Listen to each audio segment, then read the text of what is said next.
Ton corps, tressé, devenait symbole d'hospitalité.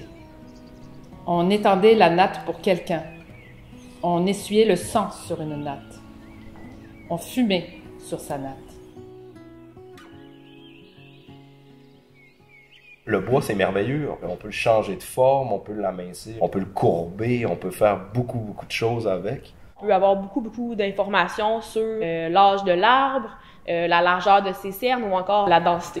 Donc, ce qu'on essaye de faire, ultimement, c'est de voir quelle variable que j'ai testée a le plus d'influence sur ma qualité.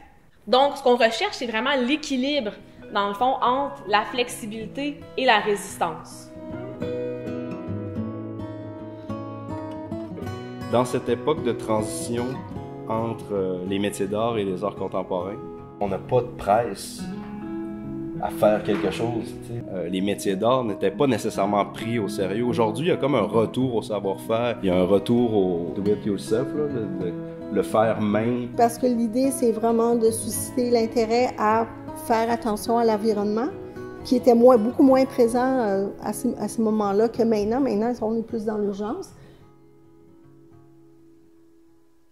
Si je les fais en freine noire, je les plie manuellement. Alors, je les travaille, va doucement, je les fais obéir, puis quand je viens à bout des rejoindre ensemble, là, je les pogne là avec des pinces-grippes, je les fixe là, puis là, je les laisse prendre la forme, puis je peux aussi rediriger mes formes en les attachant. Là. Si je veux faire un ovale, je les travaille comme ça. Souvent, j'en sélectionne un qui, de toute façon, n'a pas d'avenir, parce que il est croche, je prends le bout dans le pied qui m'intéresse, puis l'autre bout, là, il n'y a pas grand valeur, là, il peut bien rester là, il va retourner au sol. Il faut vraiment faire les récoltes avant que ça soit à la fin de la saison pour éviter le plus possible d'avoir ces petits points-là. Puis ça change de couleur.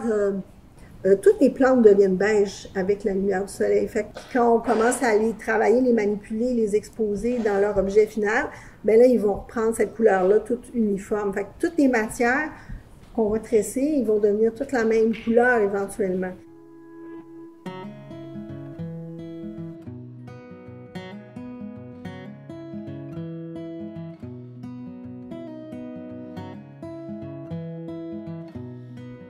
On part de des points qui sont parfois historiques sur des éléments du patrimoine bâti, par exemple, puis on va aboutir à un legs qui va être une sculpture. Puis la complexité des œuvres fait que ça nécessite des savoirs qui sont amenés de l'extérieur aussi, parce qu'il fallait cintrer tout ce bois-là sur une dimension vraiment énorme, puis aussi construire ce qui allait être alentour la structure.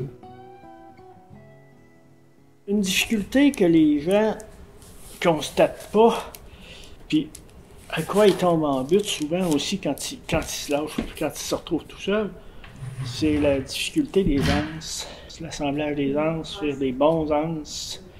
Ils réalisent pas, ils réalisent quand ils se retrouvent tout seuls à en faire. Mais je considère qu'il doit avoir, sans vraiment minuter là, qu'il doit avoir à peu près autant de temps de préparation que de temps de lassage. Aujourd'hui, je t'emmène dans ma langue pour ne pas t'oublier. Je dirais généreuse et résiliente comme la quenouille, l'esprit libre et en paix comme pollen de quenouille. Va et vis longtemps en Nduta.